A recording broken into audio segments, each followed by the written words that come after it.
તો પીએમ મોદીની સૌથી મહત્વની જાહેરાત કેન્દ્ર સરકારે 3 કૃષિ કાયદાઓ રદ કર્યા છે। ખેડૂતોને આંદોલન પૂર્ણ કરવા માટે પીએમ મોદીની અપીલ છે। સંસદના આગામી સત્રમાં કૃષિ કાયદા પરત ખેંચાશે। ખેડૂતોના હિતમાં કામ કરીશું અને કામ કરતા રહીશું, પીએમ મોદીનું કહેવું છે। ખેડૂતોના સપના સાકાર થાય તે માટે પણ પ્રયાસો કરતા રહીશું।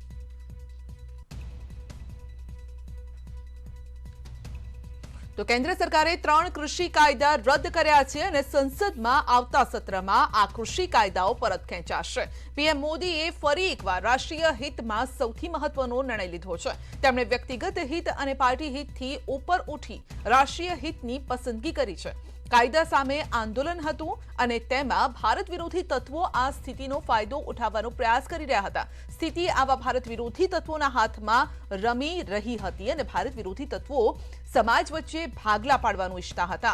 દેશમાં અપૂર્ણીય ક્ષતિ પહોંચાડવા માંગતા હતા। આવી સ્થિતિમાં પીએમ મોદીએ ફરી એકવાર વ્યક્તિગત હિત અને પાર્ટીના હિત ઉપર ઉઠી રાષ્ટ્રીય હિતની પસંદગી કરી।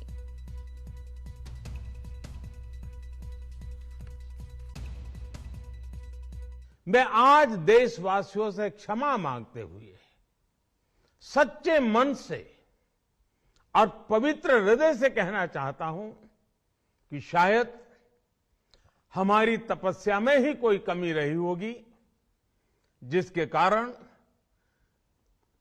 दिए के प्रकाश जैसा सत्य कुछ किसान भाइयों को हम समझा नहीं पाए।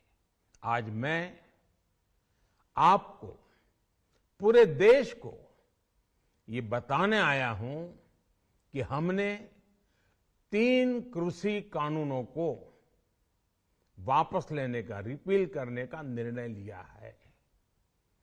इस महीने के अंत में शुरू होने जा रहे संसद सत्र में, इसी महीने में हम 3 कृषि कानूनों को रिपील करने की संवैधानिक प्रक्रिया को पूरा कर देंगे। साथियों, मैं आज अपने सभी आंदोलनरत किसान साथियों से आग्रह कर रहा हूं, आज गुरु पर्व का पवित्र दिन है। अब आप अपने अपने घर लौटे, अपने खेत में लौटे, अपने परिवार के बीच लौटे। आइए एक नई शुरुआत करते हैं।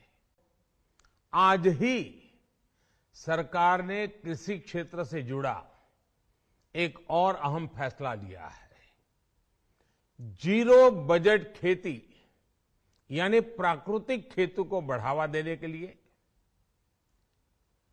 देश की बदलती आवश्यकताओं को ध्यान में रखकर क्रॉप पैटर्न को वैज्ञानिक तरीके से बदलने के लिए एमएसपी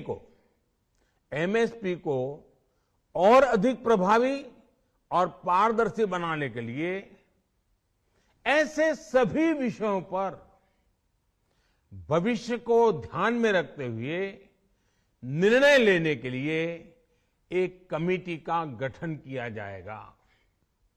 इस कमेटी में केंद्र सरकार, राज्य सरकारों के प्रतिनिधि होंगे, किसान होंगे, कृषि वैज्ञानिक होंगे, कृषि अर्थशास्त्री होंगे। साथियों, हमारी सरकार किसानों के हित में काम करती रही है और आगे भी करती रहेगी। पीएम मोदीए 3 कृषि कायदा परत खेंची राष्ट्रहितमां લીધેલા નિર્ણય પર પ્રદેશ કોંગ્રેસના નેતાઓએ પણ પ્રતિક્રિયા આપી છે અને ખેડૂતોનો વિજય થયો હોવાનું તેમણે ટાંક્યું છે। આ દેશમાં આ કાળા કાયદા ના લાગુ થવા જોઈએ એ વાતને લઈને સંસદથી સડક સુધી કોંગ્રેસના નેતૃત્વએ વિરોધ કર્યો। આ દેશના લાખો કરોડો ખેડૂતોએ આ કાળા કાયદાની વિરુદ્ધ રસ્તા પર ઉતરી દિલ્હીમાં ભેગા થઈ અને છેલ્લા 1.5 વર્ષથી સંઘર્ષ કર્યો છે। 5 राज्यों में चुनाव आए, कांग्रेस ने दबाव बनाया, किसानों का दबाव था ही। इस चुनावी राजनीति को देखते हुए भारतीय जनता पार्टी ने रोल बैक किया है, निर्णय वापस लिया है। कांग्रेस नेता हार्दिक पटेले केंद्र सरकारना निर्णय पर प्रतिक्रिया आपी है। शुं कह्युं हार्दिके सांभळीए। કૃષિ કાયદા પાછા લેવાની પ્રધાનમંત્રી નરેન્દ્ર મોદી દ્વારા આજે જાહેરાત કરવામાં આવી છે.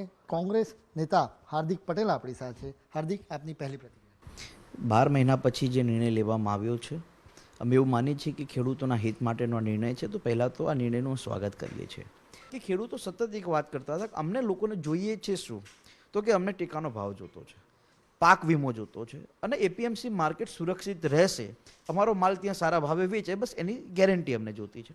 સરકાર આ ત્રણેય વસ્તુ આપવામાં નિષ્ફળ ગઈ.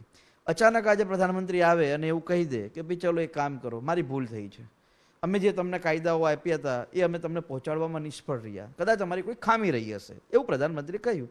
અરે તમારી આવડી મોટી સરકાર, આટલા બધા રાજ્યોમાં તમારી સરકાર, અને તમે ખેડૂતોને સમજાવી ન શક્યા? સાચી હકીકત હોય તો કેમ સમજાવી ન શક્યા? એનો મતલબ કાળા કાયદાઓની અંદર કંઈક ખામીઓ હતી. અને અમે રાહુલજીએ કે કોંગ્રેસ પાર્ટીએ પહેલાં પણ કહ્યું હતું જાન્યુઆરી મહિનામાં કે તમારે કાયદા પાછા લેવા જ પડશે. આજે પીએમએ ખાસ કર્યું કે અમારો ઈરાદો સારો હતો, ખેડૂતોને કન્વિન્સ ન કરી શક્યા, એ ક્યાંક ભૂલ રહી ગઈ. તો તમારો ઈરાદો સારો હોય તો આવડો મોટો દેશ છે, આવડા ઘણા બધા સામાજિક સંગઠનો ખેતીને લઈને ચાલે છે, તમે એમની જોડે બેઠક કરી કે યાર અમે કંઈક નવા 3 કાયદાઓ ખેડૂતોના હિત માટે આપવા માંગીએ છીએ, બોલો તમારા કોઈ સજેશન આપો. તમે લોકસભાની અંદર પાર્લામેન્ટરી બોર્ડ હોય આપણે, એની અંદર તમે વિપક્ષને પૂછ્યું કે યાર અમે આવો કંઈક કાયદો લાવી રહ્યા છીએ, તમારું કંઈક સજેશન આપો. પછી ના લો તો વાંધો નહીં, પણ પૂછો તો ખરા. નથી તમે કોંગ્રેસને પૂછ્યું, જે મોટી પાર્ટી છે, નથી રાજ્યની સરકારોને તમે પૂછ્યું, નથી તમે સ્વામિનાથન રિપોર્ટના અમુક કાયદાઓને સમજ્યા. આજે દેશના ખેડૂતોને જરૂર છે તો સ્વામિનાથન રિપોર્ટ લાગુ કરવાની જરૂર છે, જેની અંદર ટેકાના ભાવની ગેરંટી છે, જેની અંદર પાક વીમાની ગેરંટી છે, જેની અંદર તમારી જમીન સંપાદનના કાયદાઓની ગેરંટી છે. આ બધું જ કરવામાં સરકાર જ્યારે નિષ્ફળ જાય, અને જનકભાઈ તમે બધા જાણો છો, જ્યારે કાયદા લાગ્યા ત્યારે ભાજપના નેતાઓ એના ફાયદા ગણાવવા બજારે નીકળેલા. આજે હમણાં 2-3 ભાજપના નેતાઓ આને ઐતિહાસિક નિર્ણય ગણાવે છે. તમે શરમ તો કરો, કાયદો લાગુ કરે તોય ઐતિહાસિક નિર્ણય, કાયદો પાછો લે તોય ઐતિહાસિક નિર્ણય. અને ગુજરાતમાં આંદોલન કેમ ન ચાલ્યું? હું વારે આ વાતને સમજાવું, કેમ કે ગુજરાતમાં જમીનો ઓછી થઈ ગઈ, 10-15 વીઘા જમીનો બચી છે. 10-15 વીઘા જમીનમાં મગફળીનું નુકસાન થાય તો ખેડૂત આંદોલન કરવા ન નીકળી શકે, કપાસ વાવે બિચારો. પહેલાં 150 વીઘા જમીનો ગુજરાતની અંદર હતી અને ખેડૂતો આંદોલન કરવા માટે ગાંધીનગર પહોંચતા, કેમ કે મોટું નુકસાન દેખાતું. તો આવા સંજોગોની અંદર સરકારે, હું એવું માનું છું, ગુજરાતને લઈને, કેન્દ્રની વાત છોડીએ, દેશની અંદર ખેડૂતોનું જે નિર્ણય સરકાર કરે, પણ ગુજરાતની અંદર સરકારે ખેડૂતોને સુખી અને સમૃદ્ધ કરવા હોય તો ટેકાના ભાવ અને પાક વીમાને લઈને ગેરંટી બનાવે. તો કૃષિ કાયદા પર સરકારના મહત્વના નિર્ણય અંગે સહકારી આગેવાન અને ઇફકો ચેરમેન દિલીપ સંઘાણીએ નિર્ણયને આવકાર્યો છે. બીજી બાજુ કોંગ્રેસ નેતા ડોક્ટર કનુભાઈ કલસરિયાએ પણ કૃષિ કાયદાને આવકાર્યો છે. ખેડૂતોના હિતમાં જે 3 કાયદાઓ બનાવ્યા હતા એને આજે પણ હું આવકારું છું. આ કાયદાથી ખેડૂતોની સુરક્ષા, સમૃદ્ધિ અને સલામતી બની રહેતી હતી, સૌ વિશેષ બનતી હતી. પરંતુ કાયદાઓ ન હોય તો ખેડૂતોને નુકસાન જાય એવી સ્થિતિ હું જોતો નથી. ખેડૂતો માટે ખૂબ આનંદ અને ઉલ્લાસનો દિવસ છે. આપણા માનનીય વડાપ્રધાનશ્રીએ 3 કાળા કૃષિ કાયદાઓને રદ કરવાની જાહેરાત કરી છે અને આવતું જે સત્ર છે સંસદનું, ત્યારે એને રિપીલ કરવાની કાર્યવાહી કરવામાં આવશે. ખરેખર સમગ્ર દેશના ખેડૂતો માટે આનંદનો અવસર છે. સીઆર પાટીલની ચીમકી છે, કાર્યકર્તા જાગૃત બન્યો છે, પાર્ટી ટિકિટ આપશે એ ચૂંટણી લડશે. તો કાર્યકરો માટે મંત્રી સરકારી કચેરીમાં વિશેષ સ્થાન અને વિધાનસભાની ચૂંટણીમાં ટિકિટ માંગણી અંગે નિવેદન આપ્યું છે. મોડાસામાં ભાજપ કાર્યાલયના લોકાર્પણ પ્રસંગે પાટીલનું આ નિવેદન છે. તો અરવલ્લીમાં ભાજપ પ્રમુખ સીઆર પાટીલની આ ચીમકી, કાર્યકર્તા જાગૃત બન્યો છે તેવું તેમનું કહેવું છે. પાર્ટી ટિકિટ આપશે એ ચૂંટણી લડશે. કાર્યકર્તાઓ મંત્રીઓની કચેરી, સરકારી કચેરીમાં જતા હોય છે.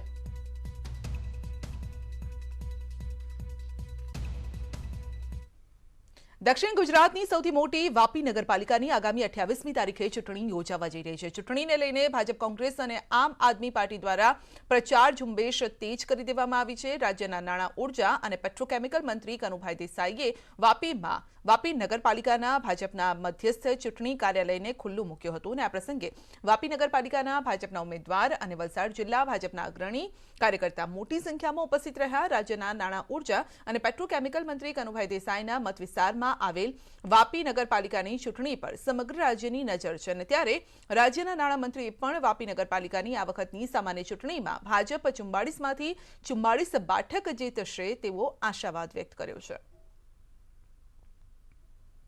ગઈ વખતે નોટબંધી વખતે પણ ભારતીય જનતા પાર્ટીએ 44માંથી 41 સીટ વધુમાં વધુ માર્જિનથી મેળવી હતી અને આ વખતે જ્યારે વિકાસનું ભાથું સાથે છે અને આવતા વર્ષોમાં જે વિકાસ થવાનો છે એના માટે પણ અમે જવાબદારી લઈએ છીએ ત્યારે ભારતીય જનતા પાર્ટી 44માંથી 44 સીટ મેળવશે એવી ચોક્કસ ખાતરી સાથે દરેક કાર્યકરો કામ કરી રહ્યા છે. વલસાડના કપરાડા તાલુકામાં મતદાર યાદીમાં મોટી ભૂલ સામે આવી છે. કપરાડાની સ્થિતિ ટુંકવાડાના મતદારોને બાજુમાં આવેલા ધાડવી ગામની ગ્રામ પંચાયતની મતદાર યાદીમાં સમાવેશ કરતા ટુંકવાડા ગામના લોકો મુશ્કેલીમાં મુકાયા. ટુંકવાડા ગામના લોકો સાથે કોંગ્રેસના અગ્રણી વસંત પટેલ સહિતના રાજકીય અગ્રણીએ ઉપસ્થિત રહી યાદીમાં સુધારો કરવાની માંગ સાથે વલસાડ કલેક્ટરને આવેદનપત્ર આપ્યું છે. આવેદનમાં ગામ લોકોએ સાગરમાળ ફળિયાના મતદારોનો ફરી ટુંકવાડા ગામની મતદાર યાદીમાં સમાવેશ કરવા માંગ કરી. એક તરફ આગામી સમયમાં જિલ્લામાં ગ્રામ પંચાયતની ચૂંટણી આવી રહી છે ને ત્યારે મતદાર યાદીની ભૂલના કારણે રાજકીય માહોલ ગરમાયો છે.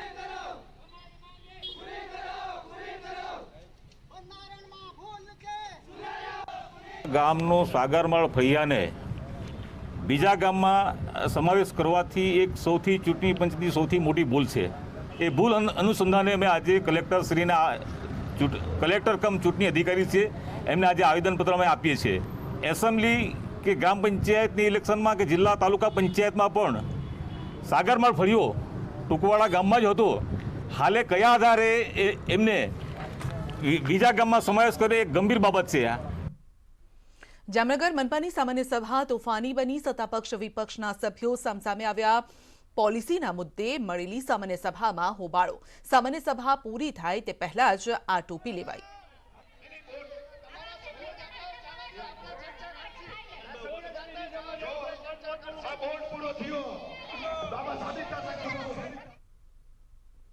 બુલેટિનમાં આગળ વધીશું નાનકડા બ્રેક બાદ.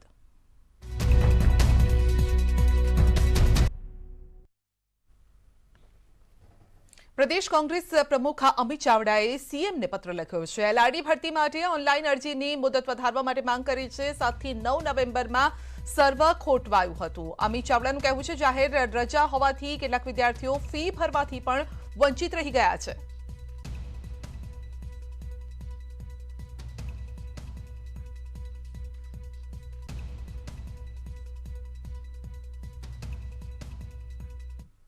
અમદાવાદમાં કોરોનાના કેસ વધતા તકેદારી વધારી દેવાઈ છે. આરોગ્ય વિભાગ સાથે હવે પોલીસ પણ સક્રિય થઈ છે.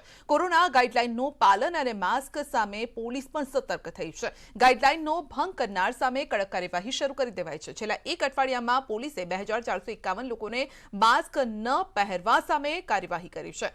24,51,000નો દંડ પણ વસૂલ્યો છે. કર્ફ્યુ ભંગ બદલ 403 લોકો સામે ગુનો નોંધી કાર્યવાહી કરાઈ છે. 286 લોકો સામે જાહેરનામા ભંગનો ગુનો નોંધાયો છે. દંડની કાર્યવાહી સાથે જ પોલીસ સંક્રમણ ન વધે તે માટે પણ લોકોને માર્ગદર્શન આપી રહી છે.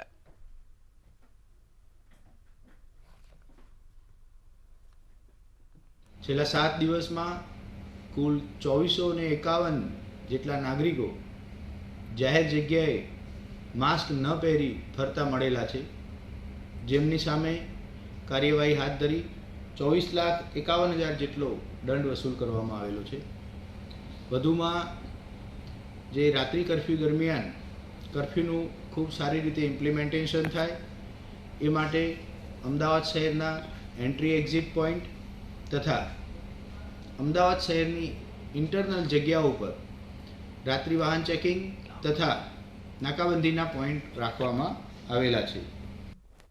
બનાસકાંઠાના પાલનપુરમાં કમોસમી વરસાદના કારણે રોડ પર પડેલા ભૂવામાં એસટી બસ ફસાઈ ગઈ હતી. શહેરના સોનબાગ વિસ્તારમાં આ ઘટના બની હતી. પાલનપુર અંબાજીની એસટી બસ ખાડામાં ફસાઈ ગઈ હતી, જેના કારણે પ્રવાસીઓને બસમાંથી ઉતારી દેવાની ફરજ પડી. રોડ પર બસ ફસાઈ જતા રોડ બંધ કરી દેવાયો હતો. જો કે બાદમાં એસટી વિભાગના કર્મચારીઓએ બસને ખાડામાંથી બહાર કાઢી હાલમાં પડી રહેલા કમોસમી વરસાદના કારણે રોડ પર ખાડો પડ્યો હતો અને જેના કારણે આ ઘટના બની હતી.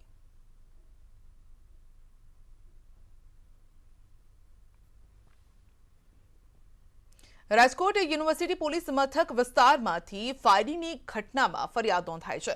પોલીસે આ કેસમાં કોંગ્રેસ કાર્યકર અભિષેક તાળા અને અરવિંદ તાળા સામે ફરિયાદ નોંધી છે. પોલીસ તપાસમાં બહાર આવ્યું છે કે આરોપીએ લાયસન્સવાળી રિવોલ્વરથી એક રાઉન્ડ ફાયરિંગ કર્યું હતું અને કોંગ્રેસના કાર્યકર અને ઇન્દ્રનીલ રાજ્યગુરુના નજીકના હર્ષિત જાની પર ફાયરિંગ થયું હતું. હર્ષિત જાનીના મતે તેના ડાબા પગ પાસેથી ગોળી પસાર થઈ હતી.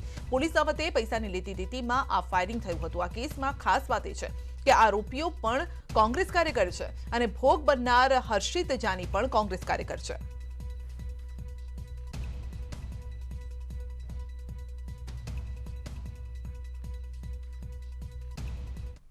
અમદાવાદની ઓળખ સમાન સાબરમતી નદી પ્રદૂષણનો શિકાર બની રહી છે. સાબરમતી નદી આસપાસ કરોડોના ખર્ચે રિવરફ્રન્ટ વિકસાવી અમદાવાદનું એક અજોડ નજરાણું વિકસાવવામાં આવ્યું છે. પરંતુ સાબરમતી નદીમાં વધી રહેલા પ્રદૂષણના કારણે સહેલાણીઓ રિવરફ્રન્ટ પર આવવાનું ટાળી રહ્યા છે. તંત્ર વર્ષે કરોડોનો ખર્ચ સાબરમતી નદીની સફાઈ માટે કર્યો છે, પરંતુ સફાઈ માત્ર કાગળ પર થતી હોય તેવું લાગી રહ્યું છે. નદીના વધતા પ્રદૂષણના કારણે માછલીઓના પણ મોત થઈ રહ્યા છે. સવાલ એ છે ઊભો થઈ રહ્યો છે કે તંત્ર આળસ ખંખેરી કાગળ પર દર્શાવેલું કામ જમીન પર ક્યારે ઉતારશે અને અસ્મિતા સમાન સાબરમતી નદીને ફરી નિર્મળ ક્યારે બનાવશે. અમદાવાદ સાબરમતી નદી અને નદી કિનારે કરોડો રૂપિયાના ખર્ચે રિવરફ્રન્ટ બનાવવામાં આવ્યું. આ રિવરફ્રન્ટમાંથી જે સહેલાણીઓ આવે છે તે સાબરમતી નદીનો નજારો છે તે જોઈ શકે, પરંતુ આપ જોઈ શકો છો કે આજે આમનો નજારો સાબરમતી નદીના સફાઈ માટે કરોડો રૂપિયાનો ખર્ચ કરવામાં આવે છે, પરંતુ અત્યારે સાબરમતીની હાલત બેહાલ છે તે જોવા મળી રહી છે. જમાલપુર બ્રિજથી લઈ આંબેડકર બ્રિજ સુધી વચ્ચે સી પ્લેન માટેનો રનવે છે તે બનાવવામાં આવ્યો હતો અને તેની સાફ સફાઈ પણ કરવામાં આવતી હતી, પરંતુ આ અત્યારે જોઈ શકાય કે ગ્રીન કલરની વેલ છે તે મોટી માત્રામાં છે તે હવે આગળ આવી રહી છે.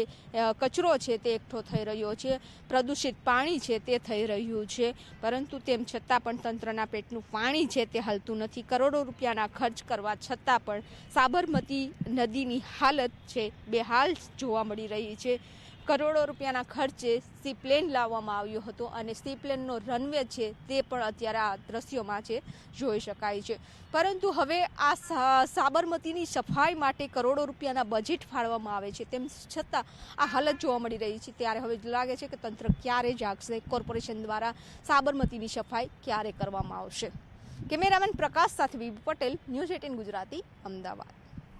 ભારતની પોતાની શોર્ટ વિડીયો શેરિંગ એપ ચિંગારીએ ક્રિપ્ટો સોશિયલ ટોકન ગારી સાથે ક્રિપ્ટોકરન્સી બજારમાં ધમાકેદાર એન્ટ્રી કરી છે. સુપરસ્ટાર સલમાન ખાન ગારીના બ્રાન્ડ એમ્બેસેડર છે. ચિંગારી એપ ભારતમાં ઘણી લોકપ્રિય થઈ રહી છે અને સોશિયલ મીડિયા કેટેગરીમાં બેસ્ટ એપનો ખિતાબ પણ મેળવી ચૂકી છે. ચિંગારી એપ ફક્ત કન્ટેન્ટ ક્રિએટર્સ જ નહીં પરંતુ વ્યુઅર્સ, એડવર્ટાઇઝર્સ અને ડેવલપર્સ એમ સૌની સફળતાની ચાવી છે. ગારીનો ઉપયોગ ભવિષ્યની ઇન એપ કરન્સીની સાથોસાથ ગવર્નન્સ ટોકનના રૂપમાં પણ થઈ શકે છે.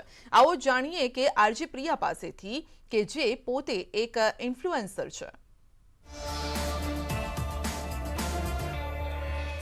हम जो भी वीडियोस बनाएंगे वो वीडियोस गारी एनएफटी मार्केट प्लेस में एनएफटीज बनेंगे. मतलब एज ए कंटेंट क्रिएटर मैं सच में एम्पावर हो सकती हूँ, क्योंकि मैं जो भी कंटेंट बनाऊंगी उसका मुनाफा सीधा मेरे हाथों में आएगा.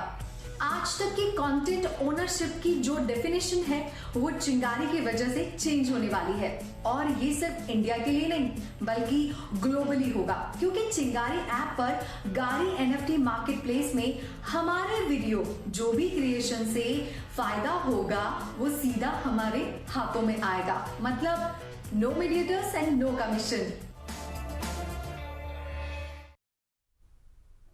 સમગ્ર દુનિયામાં છેલ્લા 2 વર્ષથી કોરોના વાયરસે આતંક મચાવ્યો છે. જો કે તેના ચેપથી બચાવ માટે ઘણી રસી આવી ચૂકી છે, પરંતુ અફસોસની વાત એ છે કે હજુ પણ દેશની વસ્તીનો એક મોટો હિસ્સો રસી લેવામાં ખચકાટ અનુભવે છે. અને હવે આવા જ લોકોને રસીકરણ કેન્દ્ર સુધી લાવવા માટે બોલિવૂડના ભાઈજાન કંઈક સંદેશ આપી રહ્યા છે.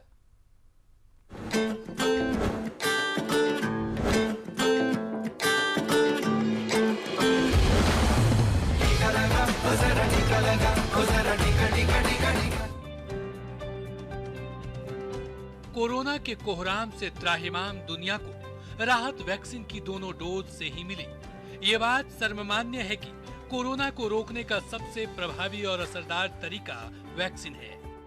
इसी को देखते हुए भारत भी अपने नागरिकों के लिए दुनिया का सबसे बड़ा वैक्सीनेशन अभियान चला रहा है, जिसकी बदौलत अब तक देश के नागरिकों को 114 करोड़ से ज्यादा कोविड-19 वैक्सीन की डोज लगाई जा चुकी है। लेकिन अब भी देश की आबादी का एक बड़ा तबका अफवाहों के चलते वैक्सीन लेने में आनाकानी कर रहा है। हालांकि सरकार लोगों को अफवाहों और आशंकाओं से बचने के लिए पूरे देश में जागरूकता अभियान चला रही है। न्यूज 18 नेटवर्क भी लगातार लोगों से वैक्सीन लेने की अपील कर रहा है। बावजूद इसके ये देखने को मिल रहा है कि एक खास समुदाय के लोग टीके को लेकर आशंकाओं से घिरे हैं और इसी के मद्देनजर महाराष्ट्र की उद्धव सरकार ने कोरोना वैक्सीन लेने के लिए लोगों को जागरूक करने में बॉलीवुड एक्टर सलमान खान का सहयोग लिया है। सलमान भाई का भी वीडियो हमने किया है और वीडियो के माध्यम से उन्होंने बहुत अच्छी तरह से अपील की है। ये अपील कोई सिर्फ एक समाज के लिए नहीं है, ये सभी समाजों के लिए। पूरी दुनिया इस सच से वाकिफ है कि कोरोना महामारी को बिना वैक्सीनेशन के काबू नहीं किया जा सकता और ये बात केंद्र से लेकर राज्य सरकार तक जागरूकता अभियान की मदद से नागरिकों को समझाने में लगी है। बावजूद इसके समाज का एक तबका अफवाहों और आशंकाओं के चलते टीका लेने से बच रहा है। खासकर महाराष्ट्र में ये समस्या बड़ी होती जा रही है, जिसे देखते हुए अब महाराष्ट्र सरकार ने बॉलीवुड के भाईजान सलमान खान की मदद ली है, जिनके प्रशंसकों की संख्या पूरे देश भर में है। अभिनेता सलमान खान की ये अपील इस मायने में भी खास है क्योंकि वो जैसा कह रहे हैं उन्होंने खुद भी उस पर अमल करते हुए कोरोना वैक्सीन की दोनों डोज समय से ले ली है। सबसे पहले मैं लोगों से अपील करना चाहता हूं कि कोरोना वैक्सीन को लेकर गलत बातें ना फैलाएं। वैक्सीन लगाकर आप अपने आप को ही नहीं बल्कि आपके परिवार, समाज और देश को भी सुरक्षित रखने में योगदान दे रहे हो। उम्मीद है बॉलीवुड के दबंग खान की इस अपील के बाद लोग समझदारी दिखाएंगे और कोरोना के खिलाफ जंग में एकजुट होकर एक जिम्मेदार नागरिक की भूमिका निभाएंगे। Bureau report, news 18 network.